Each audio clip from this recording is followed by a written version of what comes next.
So what we're going to do today is we're going to talk about powers of attorney, how they're created in estate planner, some of the new features that we've just added to make things easier and reduce the amount of editing that you have to make. So I'm going to start from the beginning, and we'll cover all of those. So first thing is, we've got Ben Collins, the family here, and Ben has a couple of siblings, an adult child, etc. So to create the planning for the powers of attorney, we go down to the power of attorney section here, and we'll start with financial. And here's how we appoint the various attorneys. So we just do it the same way as you would for estate trustees. We click the add button. We select the appointee. So let's take this typical scenario. We're going to pick spouse first, then we add. Then we pick the, oops, I don't know what I just did there. Give me a second, I hit the wrong button. Let's try that again. There we go. Then we pick the alternate. So let's say the alternate is the brother, Tom, and we'll go add. But we want two people to act in that case. So let's go back for a second. We've got Tom Collins. We've got the condition here. We only want Tom Collins to act if Lauren Collins can't act. So we need to add this condition. If all can't act, then we specify who it is who can't act. So in this case, if Lauren can't act, that's when we have Tom. So we go there, and you'll see now he's an alternate. Okay. Now let's say we want to add two alternates. So we have Tom in there, but we also want to add Tracy. So it would be the same condition. Tracy is going to act when? If Lauren can't act, but we delete Tom, because it's only Tracy's going to act if Lauren can't act, right? So it's the same condition. Now, so we have Lauren first, then Tom and Tracy. Whenever there's more than two people, or there's more than one person who can act, we go to the decision making. And we have a couple of options there for decision making. We have joint, or we have joint and several. Okay, you could pick another if you came up with a different kind of combination. And you just save it.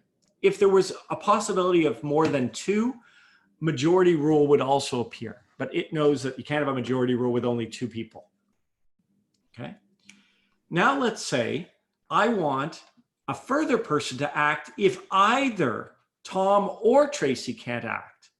So let's say this. We want Jordy to act if any of, not Lauren, but so we click off Lauren, and now we click on specified, and up comes the list of all of our appointees. So we click on if Tom, and then we click again on here because we want to add, we want to add Tracy. So it's now going to say Jordy if any of Tom or Tracy can't act. Okay, so that's how that works. And that's how the appointments work. There's a provision for compensation if you want to set it in the document or by SDA, you can do that. And you can designate whether you want pre-taking, et cetera. We're continuing to build out those features a little bit, the compensation. However, typically we see SDA regulations, Substitute Decisions Act regulations applying to compensation for attorneys. So, and if now Lauren wanted, if we wanted the exact same order of people for Lauren, we would click the sync button and say yes. And what that would do is if we now went to Lauren, you'll see everything is the same except we've reversed Lauren with Ben, right? Because it's now Lauren's saying Ben first, then Tom, then Tracy, sorry, Tom and Tracy. And then if either of them can't act, Jordy. So that's what syncing does. So we're back to Ben. And so that's the financial appointments, and personal care work the same way. So now what I'm going to do is show you the options that are available in generating the documents. So we now want to generate the power of attorney. So we'll click on the download button, documents, power of attorney for property, and we'll click on that button. Now you can specify the signing date if you know it, This is especially useful if you're using affidavits of witness for powers of attorney. I typically don't use them unless it's a counterpart execution. But anyway, you can set the signing date and you can edit it manually, or you can use the calendar, whatever you prefer. And here are the additional provisions now that are built into the portal as opposed to into the template that you had to delete. So the first that we deal with are gifts and loans, and we have three options for you. We have no provision, and in other words, the power of attorney makes no reference to gifts or loans being made by the attorney. The other options are either specifically allow gifts or specifically prohibit gifts. Because the Substitute Decisions Act has a provision that says when gifts could be made by an attorney. So they have a pretty codified and specific provisions about what kind of gifts can be made and under what circumstances. So often I wouldn't include any kind of provision in there about that. I'd let the SDA cover that. But if the client wants to specifically allow or specifically prohibit, let's say the client wants to specifically prohibit, let's select that. Then the next option is to deal with whether this power of attorney is going to be triggered on incapacity only. I'm going to click on this just so you can see the document that gets generated. I never use this. Shouldn't say never. Very rarely. I don't think it's a great idea to have it triggered on incapacity, because if it is triggered on incapacity, then you need to find physicians who will sign something that will trigger it, and that can be difficult, and the banks may have difficulty with it, etc. So there are good reasons not to use triggered on incapacity, but we understand that some people want to do that, and so we put it in as an option. Include contributions to an RDSP. So if the client has a child who has a disability and you want to include the ability of the attorney to make contributions to the RDSP, you can click that. If the client wants a statement in his power of attorney for property to say, I want to stay at home and I want my attorney to spend whatever is necessary to allow me to stay at home, we can leave that in.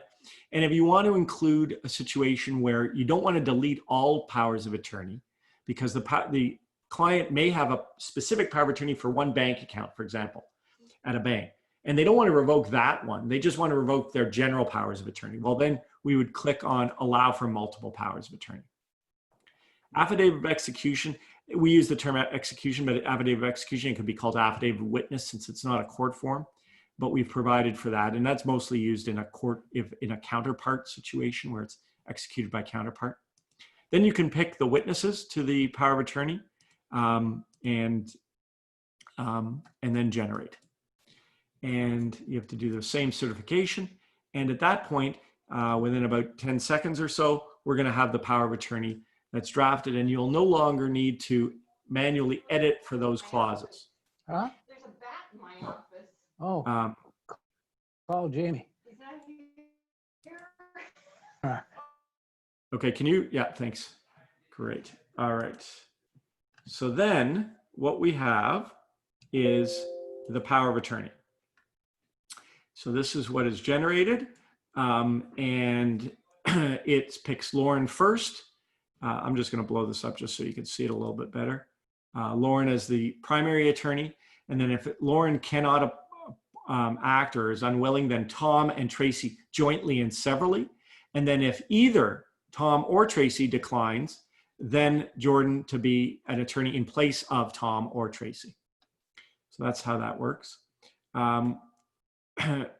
Typically, we have the power of attorney being effective immediately on execution. So that's a clause. And because we want to make clear that it's not being triggered on incapacity. These are just the statements that are typical in a power of attorney to confirm capacity. And you can have a look at the different powers. The ones that I wanted to draw your attention to are the ones that were selected or weren't selected. So the first one is, this is the one that prohibits specific gifts to any person. So if you pick that, that's what's going to appear. This is the clause that appears if you want to allow for RDSP contributions. This is the clause that appears if you want to tell your attorney for property that they're to pay for whatever's necessary to keep you living at home. And I just want to show you as well, the last thing is, and maybe we didn't do this, yes, is this power of attorney shall not be effective unless I become mentally incapable of managing my property. And then what our typical language says is a signed statement by a physician stating that you're mentally incapable of managing property is deemed to be sufficient, conclusive, and continuing proof. Because of course, if it's stated yesterday and you show up at the bank today and they say, well, how do we know the person's still incapable? So there are many problems with having it triggered on incapacity, but we try to address those in this clause. And then lastly, this is the multiple powers of attorney clause that says, I don't revoke any specific power of attorney, but I do revoke general powers of attorney. And that is the document. And there is the guide that is automatically generated. So you'll know now that you don't have to edit the guide anymore. You don't have to delete clauses that don't appear, and you don't get a reference not found. It's all up to date and accurate.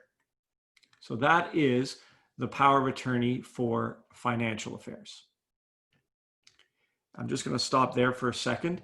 And I do note that one thing that we're going to change is to make sure that we don't, if people I'd like to know basically if people do use triggered powers of attorney or springing powers of attorney, as they're called, conditional on incapacity. Maybe if anybody wants to jump in and on that front.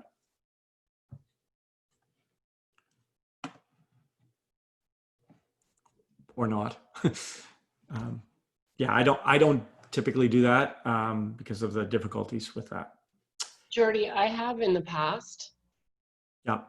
But now with COVID and banks and all the other issues going on, I try not to do that. If the clients are concerned about people using the power of attorney when they shouldn't, I offer to just leave them in my wills vault.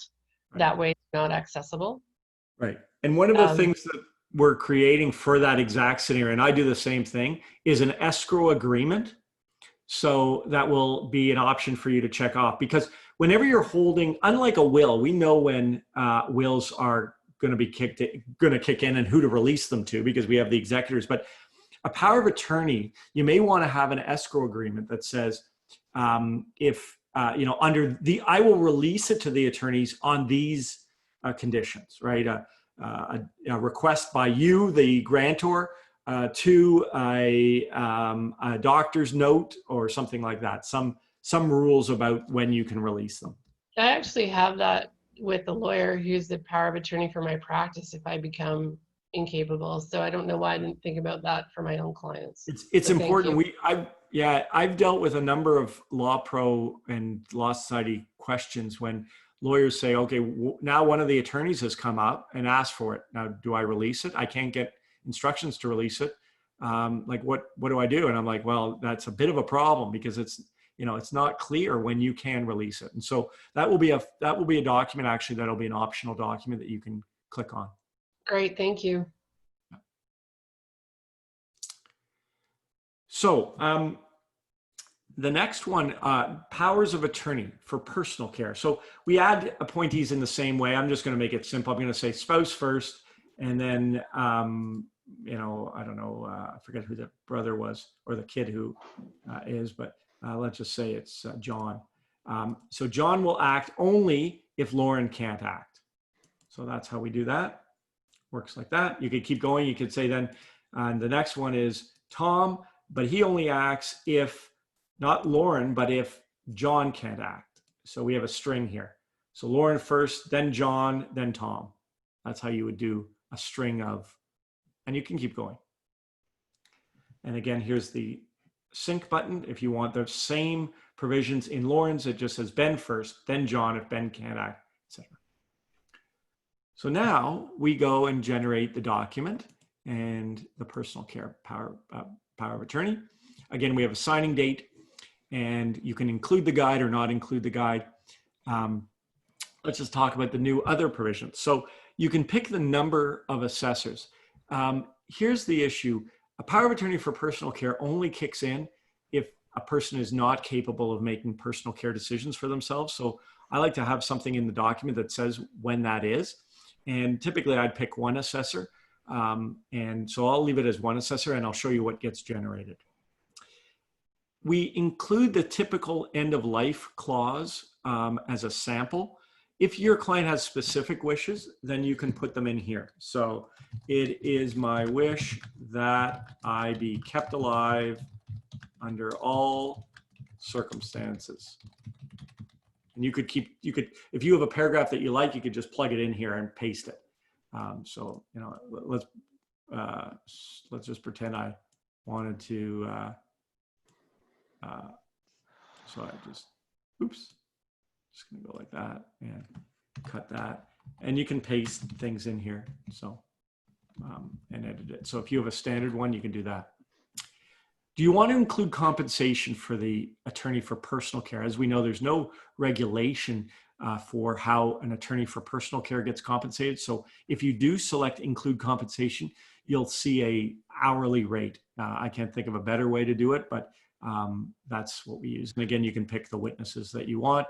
They have to be users if you want them to pre-populate. And then we go generate, and we can then create this document in a couple of, hopefully a few seconds. And there we go. So obviously things are much faster than they used to be, which is good for everybody. And here's the power of attorney for personal care. It's very similar. I appoint Lauren. Then if Lauren can't do it, I appoint John. And if John can't do it, I appoint Tom. And so let me just show you the provisions that are special. Here's the number of assessors. So in this case, I just say I direct that my capacity for personal care be determined on the assessment of any one physician. So that's what we have there. And this is the general clause. You'll be familiar with this from the prior template. So this is included sort of by default automatically. And then if you put in specific wishes, it'll appear below. So, and it goes in just the way you type it. So if you have a preferred end of life clause or whatever you like, you can put them in here. Here's the compensation provision that just says, okay, my attorney is going to get compensated at an hourly rate. And then that's the power of attorney. And of course, has the guide that, because I wanted the guide included, it's included. So that is the power of attorney for personal care. One of the things I'd like to hear from you is, do you have any clauses, if you've looked at our power of attorney, are there any clauses that you want to have built in? Sure, I'll talk about majority rule, et cetera, that you'd like to be built in to the template. Because if you want it built in, probably lots of people want it as an option. So if you wouldn't mind just flipping us an email maybe about what kind of clause, if you guys have other clauses that you think are important, that should be the ability to add or not, please let us know. And that goes for both the personal care and the property ones. So one of the questions was the practical difference between choosing a decision by majority, joint and several. In a majority decision, do all the attorneys need to sign off? So let me just show you the wording that gets generated. So let me just go back to financial. And just to make it, here, I'll just say if,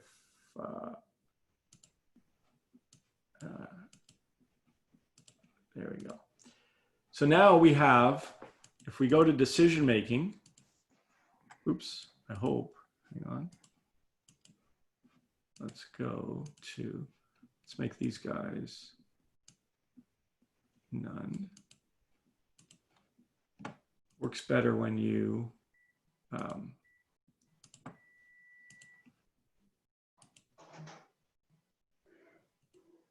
none. Okay, so, oops, let's just, actually, I'm gonna just refresh. Sometimes you have to refresh for the option, for it to recognize that there's a majority rule here as an option. But, so your choices are going to be, Joint, if you have more than two, you have joint, which means all three have to sign, or all as many as you have to sign. Joint and several, which means any one of them can act, or all of them, or some of them together, or a majority rule clause. And the majority rule clause, there's two choices. There's either a simple majority, or there's a majority that requires the one of the parties to, let's just see if this worked. Yes. So here are our options. We have majority rule, joint or joint and several. So if we went to majority rule, we'd have an option to go simple majority, which just means any, for example, out of three, any two can act.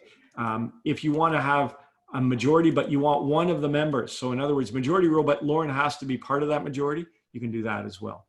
The practical implications, and I'll just maybe generate this document so that you can see what happens here. And it's going to say basically that a decision by any two or a document signed by any two is sufficient. So I'll just pull that up here.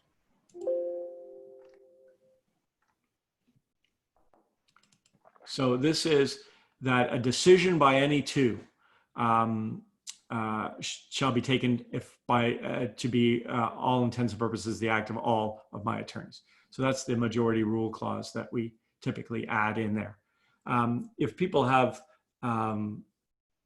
different suggestions, let me know. But that's the standard sort of majority. And yeah, I mean, majority rule usually means that only two have to sign off as opposed to three. Right. So, and I noticed that Teresa has this suggestion, and it's, yes, you can use a majority rule for alternates only, because you see it's where more than two persons are acting. That's when, and actually I see that this is incorrect. So I've never actually used a majority rule with a member there. So I'm gonna have that fixed. But in that case, it'll apply to alternatives, because if you had Lauren by herself and then three, then this would apply where there's more than two acting. It's good to catch those things, actually. So what was the other question? Yes, we're going to actually have an option where you can always pick plural for attorneys and trustees if you ever want to do that. So we're building that up as well. You have to bear with us. We have another major release coming in September that will enhance it and allow customization of particular templates as well as other things. And then as we go through the fall, we're going to be adding a bunch more of these changes. So that's that. That is what we have. And any questions about powers of attorney? The only note is I'm just going to speak to Michaela for a second. If you can just put in DevOps, this issue of a reference to it, trustees, and where there's a majority rule and a member of the majority, we want to make sure that says attorneys. So occasionally you get that. Questions? Sorry, go ahead.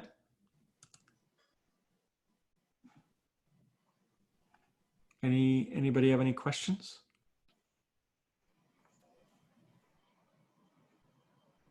Anybody have a clause that they have in their powers of attorney that we don't have? Jordy? I've seen one. Yes. I've seen one where there's like an emergency clause. So they've appointed the 2 or 3 kids jointly, but in an emergency, the decision of one will go. Right. It's then you have to define what's an emergency. Yep.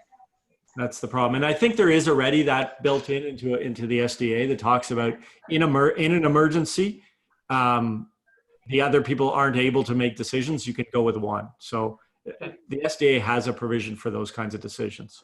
Great. Jordy, Yes. I do have a clause in some of my powers of attorney where I indicate that if mom or dad has to go into a care facility, that the mom or dad be put into a care facility that's commensurate with their standard of living and their ability to pay. where Yes. we've run into conflict between children, where there's 2 or 3 children in the family, and there's 1 or 2 that say, look, let's put mom in the least expensive Right. retirement facility. So it's more or less a statement by the donor at that time that she really doesn't want to be sort of warehoused somewhere. Right. And that's where, quite frankly, that's sort of what that additional wishes clause. So if you had that in there for personal care, like let's say that's in that particular case, your client wanted to do that, I would just copy it and put it right in here. Yeah, yeah, And it would populate. yeah. Okay. Because I'm not sure, and maybe it is an everyday one. And if we see that people want that kind of clause, then we can certainly put it in as an option. Well, I've been bringing it up at meetings and asking them whether they like it or not, and most of them say yes. Yeah. Yeah. So good. So maybe that's something we do build in. Yep. And yes, so Catherine, on top of these issues, raises the ability of the attorney to make a beneficiary designation, and to confirm basically what is on an RRSP designation when it gets converted to a RIF. If the person is incapable, then what we'd want to do is allow for that. And what we do have is a clause that I think addresses that in the sense that it's either allowed or it's not allowed, I would say. And the clause that we have is, where is it here? Give me a second. I'll just try to find it. This.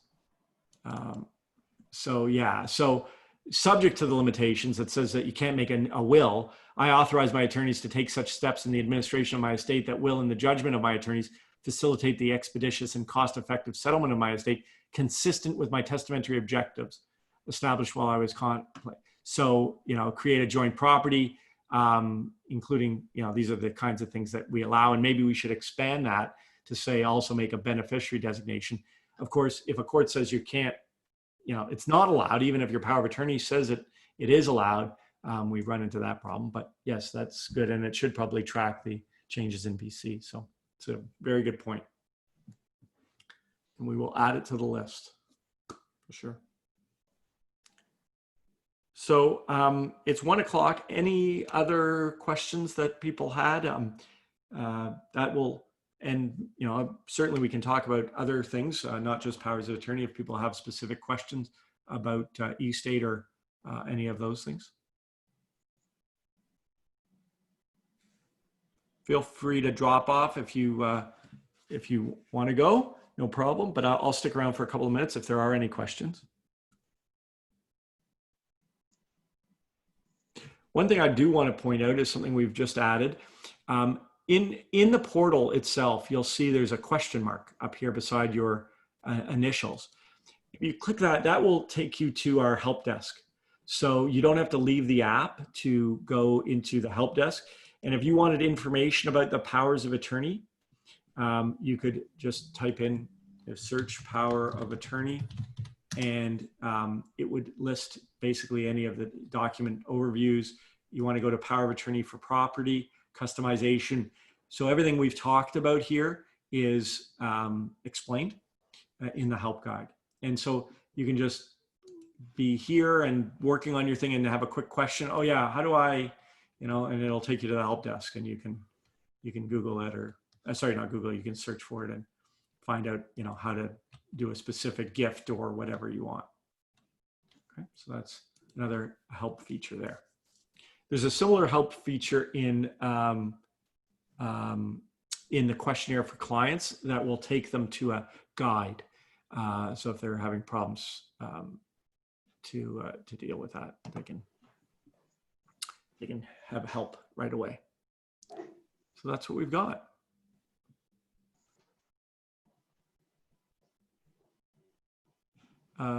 We like to include a clause that the attorney follow any oral or written directions the client may give or prepare before or after the date of execution of the power of attorney. So that's certainly the case for power of attorney for personal care and specific wishes about treatment, et cetera, that verbal wishes are as binding. It's last known wishes that govern. So yeah, as far as power of attorney for property, you know, that's a good thing, and we can sort of build that in as an option as well. Thank you, Mary.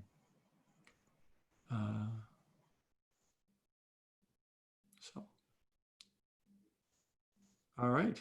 Well, thanks everybody, and keep firing your questions to us, and any suggestions for improvements. We're hopefully able to get through things a little quicker and continue to build. So, thank you all.